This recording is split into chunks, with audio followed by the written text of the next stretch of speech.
Hello guys, welcome to Venu Madhu's kitchen. நான் உங்கள் மது. இன்றைக்கி நம்ம சூப்பராக எல்லாருமே ஈஸியாக பண்ணக்கூடிய ஒரு ரெசிபி தான் பார்க்க போகிறோம்.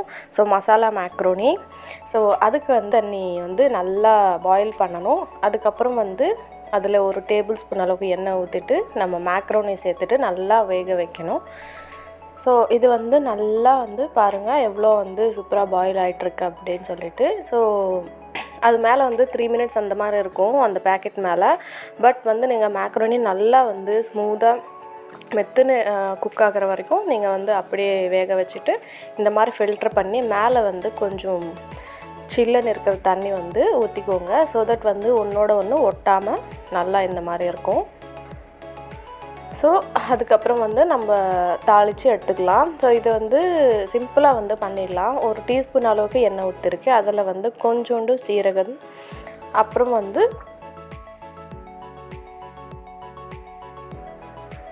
இஞ்சி பூண்டு ரெண்டுமே நல்லா பொடியாக சாப் பண்ணி அதுவும் சேர்த்துருக்கேன். இஞ்சி பூண்டு பேஸ்ட்டை சேர்க்குறத விட அந்த மாதிரி சேர்த்திங்கன்னா கொஞ்சம் சாப்பிட்றதுக்கு டேஸ்ட்டாக இருக்கும். அண்ட் ஒரு ஹாஃப் ஆனியன் நல்லா சாப் பண்ணி சேர்த்துருக்கேன்.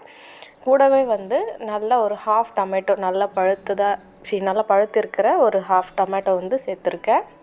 அதுவும் கூட சேர்த்து நல்லா மேஷ் பண்ணி விட்டுக்கோங்க. இங்கே நீங்கள் டமோட்டோ சாஸ் கூட சேர்த்துக்கலாம். பட் இந்த ரெசிபி டோட்டலாக வித்தவுட் சாஸ்.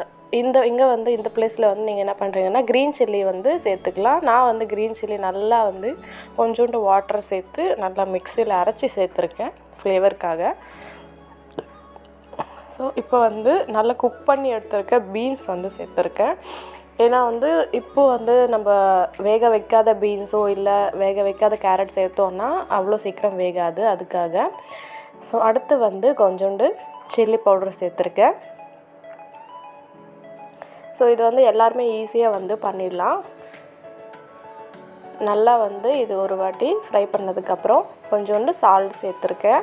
உங்களுக்கு கரம் மசாலா, சாட் மசாலா பிடிக்கும்னா அதுவும் நீங்கள் ஜஸ்ட் ஒரு ஹாஃப் பிஞ்ச் சேர்த்திங்கன்னா டேஸ்ட் கொஞ்சம் சூப்பராக இருக்கும். ஒரு 2 டேபிள் ஸ்பூன் அளவுக்கு தண்ணி சேர்த்துருக்கேன். கொஞ்சம் இது சாஸஸ் எதுவும் நம்ம சேர்க்காததுனால கொஞ்சம் தண்ணி நான் ஆட் பண்ணியிருக்கேன்.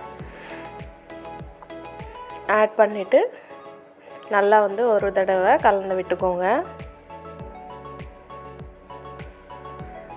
ஸோ இப்போ நம்ம ட்ரைன் பண்ணி வச்சுருந்த இந்த மேக்ரோனி சேர்த்துடலாம். சேர்த்துட்டு நல்லா ஒரு தடவை மிக்ஸ் பண்ணி விட்டுக்கோங்க. லாஸ்ட்டில் நம்ம ஸ்விட்ச் ஆஃப் பண்ணுறதுக்கு முன்னாடி ஒரு 2 செகண்ட்ஸ் நல்லா ஹை ஃப்ளேமில் வச்சு நல்லா ஃப்ரை பண்ணி எடுத்துக்கலாம். அவ்வளோதான், ரெடி.